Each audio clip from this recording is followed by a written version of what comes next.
అందరికి నమస్కారం అండి. మన ఛానల్లో కొంతమంది అన్న ఐఎస్‌పీఎల్‌కి బౌలర్‌గా సెలెక్ట్ అవ్వాలంటే అసలు ఏం చేయాలని చెప్పేసి కొంతమంది అడుగుతున్నారు. అయితే ఈ వీడియో పూర్తిగా చూసిన తర్వాత మీకు అసలు ఐఎస్‌పీఎల్ మాత్రమే కాదు, ఏ సెలక్షన్స్‌లో అయినా సరే ఒక బౌలర్‌గా మీరు సెలెక్ట్ అవ్వాలంటే మీకు కావాల్సిన క్వాలిటీస్ ఏంది అనేది ఈ వీడియో పూర్తిగా చూసిన తర్వాత ఖచ్చితంగా ఒక క్లారిటీ అయితే వచ్చింది. అయితే మరి ఇక మనం వీడియోలోకి వెళ్ళే ముందు ఈ వీడియోని అయితే ఒక లైక్ అయితే చేయండి.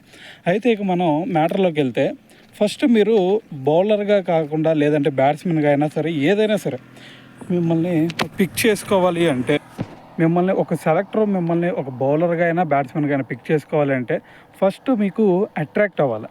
సో ఈ సెలెక్టర్ అయినా సరే ఎవరైనా సరే ఫస్ట్ మీ కళ్ళే అందరూ దృష్టి పడాలంటే ఫస్ట్ మీరు అట్రాక్టింగ్గా కనిపించాలి.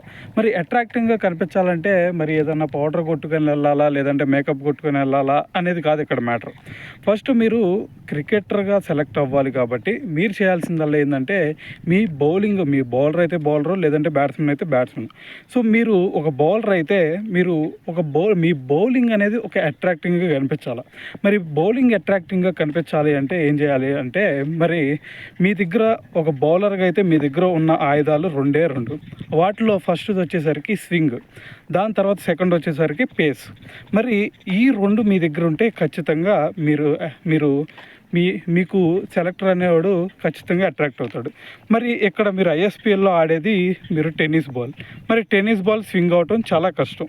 ఏది ట్రయల్స్లో వచ్చేసరికి మీరు అక్కడికి వెళ్ళిన తర్వాత ముంబై వెళ్ళిన తర్వాత అక్కడ మ్యాచెస్లో టేప్ బాల్ యూజ్ చేస్తారు. సో అది పక్కన పెడితే ఇక్కడ ట్రయల్స్లో మీరు చేయాల్సింది ఏంటంటే మీకు అక్కడ ఓన్లీ టెన్నిస్ బాల్ మాత్రమే ఇస్తాడు కాబట్టి టెన్నిస్ బాల్ అంత స్వింగ్ అవ్వదు. మరి అలాంటి సిచ్యువేషన్లో నీ దగ్గర ఉన్న ఒకే ఒక వెపన్ ఏందయ్యా అంటే అది పేస్. మరి ఈ యొక్క పేస్ని నమ్ముకుంటే మాత్రమే నువ్వు సెలెక్టర్స్ దృష్టిలో పడగలుగుతావు. మరి సెలెక్టర్స్ దృష్టిలో పడాలి అంటే ఓన్లీ పేస్ మాత్రమే సరిపోయిద్దా అంటే అది ఒక్కటే మాత్రమే కాదు ఇక్కడ. సో నీ దగ్గర గుడ్ లైన్ అండ్ లెంత్ ఉండాలా. దాని తర్వాత మేజర్గా చెప్పాలి అంటే లెంత్. నువ్వు ఎప్పుడైతే సరైన లెంత్ వేస్తావో అప్పుడు మాత్రమే అట్రాక్టింగ్గా కనిపిస్తావు. ఎందుకంటే నువ్వు ఒక పేస్ ఎక్కువ ఉన్నా కూడా నీ దగ్గర పేస్ ఎక్కువ ఉన్నా కూడా సరైన లెంత్ లేకపోతే ఆటోమేటిక్గా బ్యాట్స్మెన్ కొట్టేస్తాడు నీ బాల్ని. ఎందుకంటే నువ్వు ఎంత పేస్ వేసినా కూడా నువ్వు స్లాట్లో వేసావంటే నో యూస్. మరి లేదంటే నువ్వు తీసుకెళ్ళి ఏదో ఫుల్ టాస్ వేసినా కూడా నిన్ను పట్టించుకునేవాడు ఉండడు. ఎందుకంటే ఆటోమేటిక్గా బ్యాట్స్మెన్గా దొరికేస్తావు. మరి అలా జరగకూడదు అంటే నువ్వు చేయాల్సింది ఏంటి అంటే నువ్వు ఒక మంచి లెంత్లో బాల్ పెట్టాలి.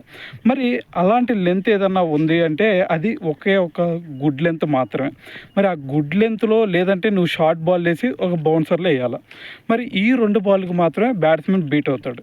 మరి అలాంటి సిచ్యువేషన్ కనుక నువ్వు క్రియేట్ చేయగలిగితే ఆటోమేటిక్గా బ్యాట్స్మెన్ బీట్ అవుతాడు, నీ బౌలింగ్ ఆడలేకపోతాడు. దాని తర్వాత నీ పేస్ నువ్వు ఎలా బౌల్ వేస్తున్నావు, నువ్వు మంచిగా వేస్తున్నావా లేదా అనేది ఆటోమేటిక్గా సెలెక్టర్కే అర్థమైపోద్ది. సో ఎప్పుడైతే బ్యాట్స్మెన్ని నువ్వు స్ట్రగుల్ చేయగలుగుతావో అప్పుడే నువ్వు ఒక గ్రేట్ బౌలర్గా అయితే నిన్నైతే పరిగణలోకి తీసుకుంటారు ఏ సెలెక్టర్ అయినా. సో కాబట్టి ఇక్కడ మనం చేయాల్సింది ఏంటి అంటే రేపు ఐఎస్‌పీఎల్‌లో ఓన్లీ టెన్నిస్ బాల్ మాత్రమే కాబట్టి వాళ్ళు యూజ్ చేసేది. సో స్వింగ్ అవ్వదు కాబట్టి బాల్ నువ్వు ఓన్లీ నీ పేస్ మీద మాత్రమే నువ్వు కాన్సన్ట్రేట్ చేయి. ఇంకా మనకి 1 మంత్ ఉంది, కరెక్ట్గా 1 మంత్ ఉంది. అంటే ఈరోజు సెప్టెంబర్ 2 అయితే దాని తర్వాత నీకు అక్టోబర్ 1 నుంచి నీకు ట్రయల్స్ స్టార్ట్ అయిపోతున్నాయి. అంటే ఖచ్చితంగా 1 మంత్ మాత్రం నీకు టైం ఉంది. ఈ 1 మంత్లో నువ్వు ట్రై చేస్తే ఖచ్చితంగా నీకు నేను చెప్తున్నా కదా 20-30 km/h నీ పేస్ ఇంక్రీజ్ చేసుకునే ఛాన్సెస్ కూడా ఉంటాయి. సో ఇప్పుడు నీకు 115 లేదంటే 120 పడినా కూడా నువ్వు 150 పేస్ వరకు కూడా ఈ 30 డేస్లో ఇంక్రీజ్ చేసుకోవచ్చు. మరి ఇంక్రీజ్ చేసుకోవాలంటే మరి ఏం చేయాలన్నా మేము ఎంత చించుకున్నా కూడా మాకు 125 మాత్రమే పడుతుంది. మరి ఇంతకంటే ముందుకే ఎలా వెళ్ళాలి అని నువ్వు కనుక అడిగితే లాస్ట్ టైం మనం అసలు నీ పేస్ నువ్వు ఎంత చించుకున్నా కూడా ఎందుకు నీ పేస్ ఇంక్రీజ్ అవ్వట్లేదు అనే దాని గురించి కూడా మనం ఒక వీడియో చేసాం. అసలు పేస్ బౌలింగ్ మంచిగా పడాలంటే అసలు ఏం చేయాలి అనే దాని గురించి కూడా మనకు ఆ వీడియోలోనే పూర్తిగా మాట్లాడాం. సో దాన్ని కనుక నువ్వు వెళ్ళి చూస్తే ఖచ్చితంగా నీ పేసు ఈ 30 డేస్లో ఖచ్చితంగా నీ పేస్ ఇంక్రీజ్ అయ్యే ఛాన్సెస్ చాలా వరకు ఉంటాయి. సో కాబట్టి నేను చెప్పేది ఏంటంటే ఐఎస్‌పీఎల్‌లో నువ్వు బౌలర్గా సెలెక్ట్ అవ్వాలి అంటే ఓన్లీ నీ పేస్ మీద, దాని తర్వాత నువ్వు వేసే లెంత్ మీద. సో దాంతోపాటు నీ లైను ఆఫ్ స్టెంప్కి అంటే నీకు 5th స్టెంప్ 4th స్టెంప్ మీద కనుక ఉంటే అంటే ఆఫ్ స్టెంప్కి ఇంకా అవతల ఒకటి లేదంటే 2 స్టెంప్స్కి కొంచెం అవతల వేసావు అంటే ఆటోమేటిక్గా సరైన లెంత్లో కనుక నీ బాల్ పడిందంటే ఏ బ్యాట్స్మెన్ కూడా నిన్ను టచ్ చేయలేకపోతాడు.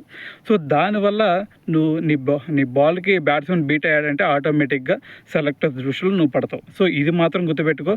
దీని తర్వాత మనం పోస్ట్ చేసిన లాస్ట్ టైము నీ పేస్ బౌలింగ్ ఇంక్రీజ్ అవ్వాలి అంటే 150 పేస్ పడాలి అంటే ఏం చేయాలి, అసలు నీ పేస్ బౌలింగ్ ఎందుకు నువ్వు అంతా చించుకున్నా కూడా నీ పేస్ 120 కంటే అబోవ్ ఎందుకు పడట్లేదు అనే దాని గురించి కూడా, ఎక్కడెక్కడ తప్పులు చేస్తున్నావు అనే దాని గురించి కూడా మనం ఒక వీడియోలో అయితే క్లారిటీగా చెప్పాం. సో ఆ వీడియోని అయితే చూడు. అది చూసిన తర్వాత నీకు అసలు నీ పేస్ ఎలా ఇంక్రీజ్ చేసుకోవాలి అనే దాని మీద ఫుల్ క్లారిటీ అయితే వచ్చింది. నువ్వు ఎక్కడెక్కడ తప్పు చేస్తున్నావు అనేది కూడా ఒక ఫుల్ క్లారిటీ అయితే వచ్చింది. సో ఒకసారి అయితే ఆ వీడియోని అయితే చూడు. సో ఫైనల్గా చెప్తున్నాను. సో నీ పేస్ని నమ్ముకో, లైన్ అండ్ లెంత్ నమ్ముకో, ఆటోమేటిక్గా నువ్వు ఐఎస్పీఎల్లో సెలెక్ట్ అవుతావు. ఇది మాత్రం గుర్తుపెట్టుకో.